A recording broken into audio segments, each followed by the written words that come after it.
But as far as upgrades graphically, I'm not seeing anything crazy. As far as animation changes, I'm not seeing anything crazy. And that's what these people that are holding on to the thought that, oh, maybe they didn't show off some of the web animations for Spider-Man 2 yet. Maybe they're holding back animations. Yeah, right, they're holding back animations from the PlayStation Showcase. Yeah, right. I'm sure they just can't show off the new web system they have built for Spider-Man 2. Spoiler, it doesn't exist.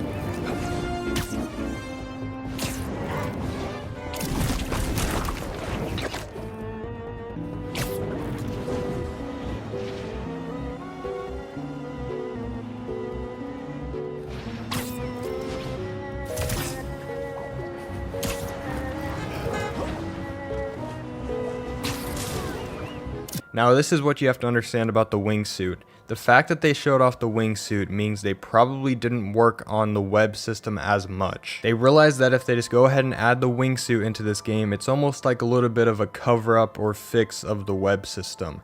And I'm not saying necessarily the web system in Spider-Man 2018 or Miles Morales were necessarily bad.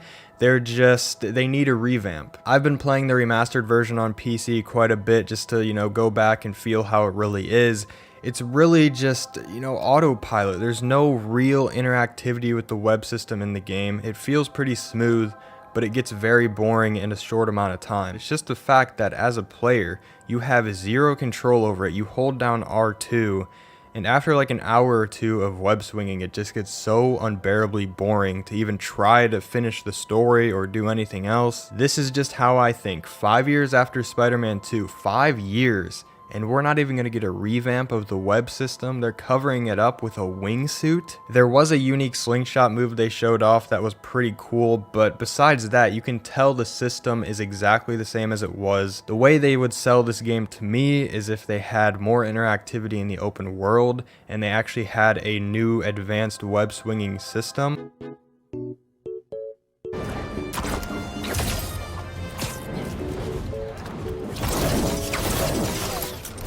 Crap. Forgot I had something else to do.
Then I would look at this game and say, okay, this is definitely worth it if you have a PS5. This is definitely a step up.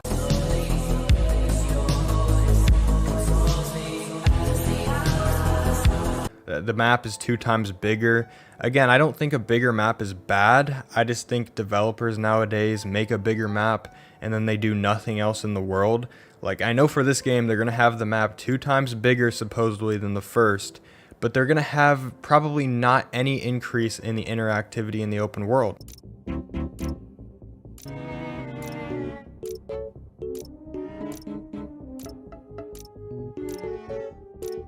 For example, they still have the magnetic buffer between you and the ground. I don't like that.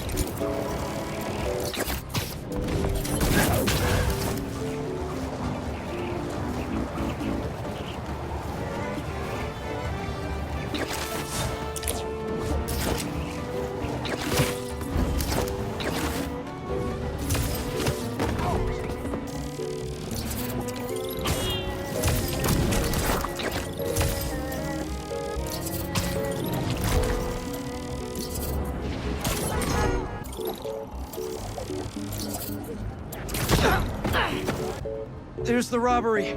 Gotta stop him. You're just pressing dodge to dodge a car. There is no compounded action onto the game as seen in Uncharted 4, right? You're climbing, but you're also shooting, right? In addition to that, you're trying to dodge, the environment as you're holding on to the car. I think they can execute that with certain segments like that, right? With this big, nice, little segment piece, they could have had, maybe you have to save people who are, caught in the building that are falling out or are being attacked by the lizard. Or you have to, maybe web up a window so that the helicopter doesn't shoot that window or something like that. Something that it's multifaceted so that I'm not just, it's cool spectacle when you see it. It's like, oh, I'm going up a building. But gameplay wise, you're really just going, you're just dodging.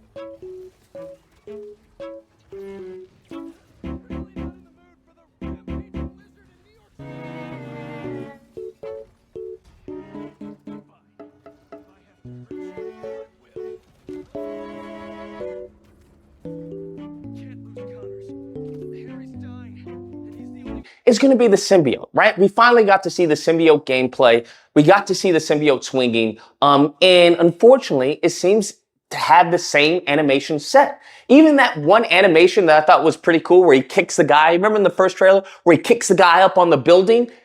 I come to find out that Miles can do that same thing, which is like, okay, I thought this was an animation exclusively for the symbiote suit. That's what I thought. I thought it was a complete animation set, right? A complete new animation blueprint for the symbiote gameplay. That doesn't seem to be the case. Apparently they're sharing animations and it just dilutes the impact and the power of playing the symbiote. Because I want an entirely new experience. I think they should change the stance a little. And once he turns, puts on this symbiote suit, I want little details like they had that in Web of Shadows.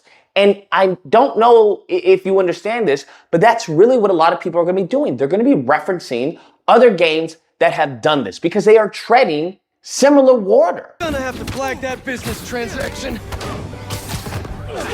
Hope you guys kept your receipts.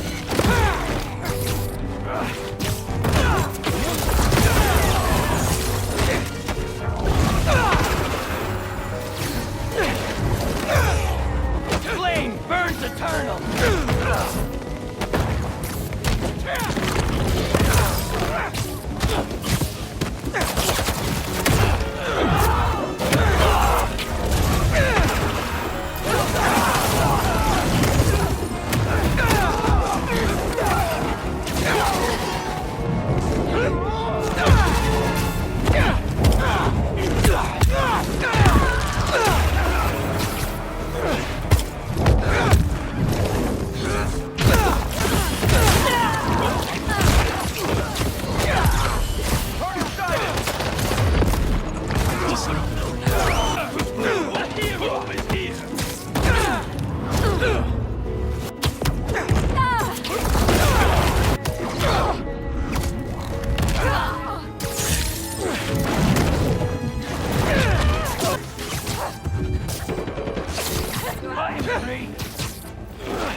Oh, great. Reinforcements.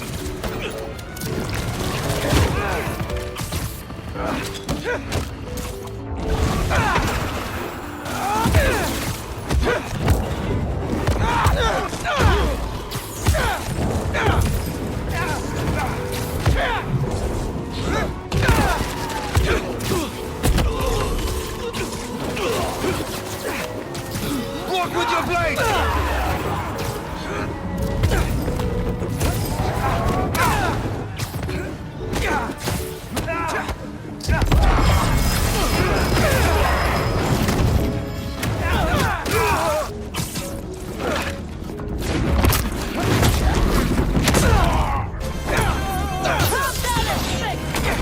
But if you are Craven, keep... Open fire!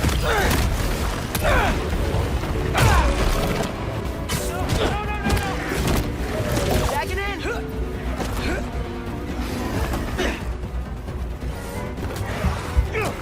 Two hero potential coming up!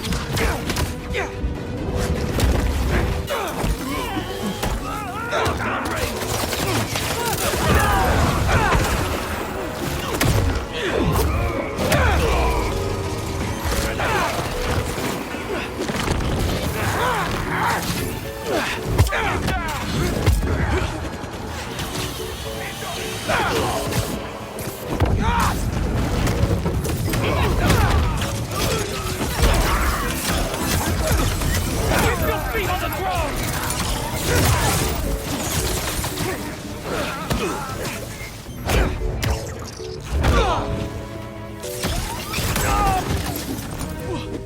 Furthermore, they go over this in their talk, right? They've already talked about how they design the web swinging in Spider-Man, okay? And then how they're doing it in Spider-Man 2. It's the same system for the most part. Yes, they have increased the speed. That's great. I'm not knocking that. Yes, they've added a loop-de-loop feature.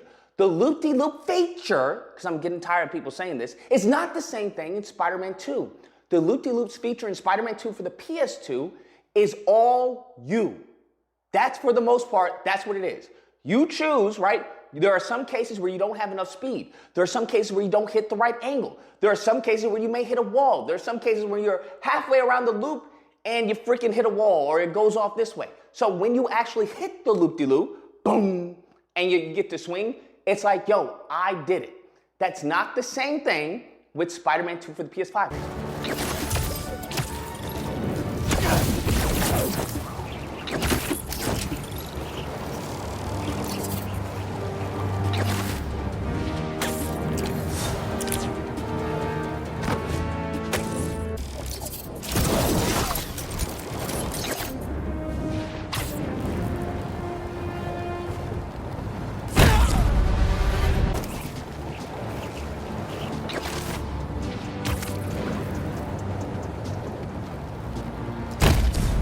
Spider-Man 2 sucks, and I'm here to tell you why. As far as I can tell from this trailer, there is no upgrade, seemingly nothing new. A few new fighting animations and that's it. When you see Miles Morales flying through the city, it looks as dead as every other previous installment. And sadder too. You know what, it looks more on rails.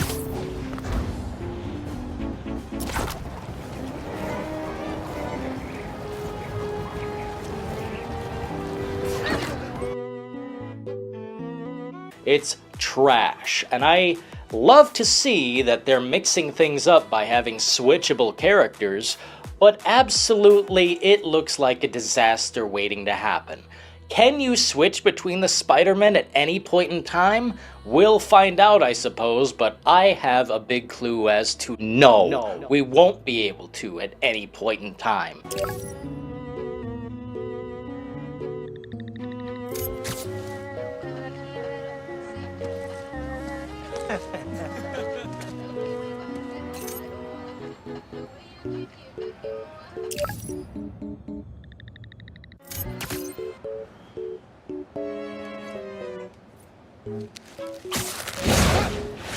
You know, if they're constantly gonna give us superhero crap, they may as well give us someone badass, like those from Sunset Overdrive, an actual decent game, unlike Spider-Man or Spider-Man Miles Morales. There's diverse combat, there's a lot of weaponry, and there's a lot of figuring out to do with the enemies. You know, it really shouldn't surprise us anymore how many Sony simps get in line for their PlayStation slop, fed up to them hot and fresh by Marvel.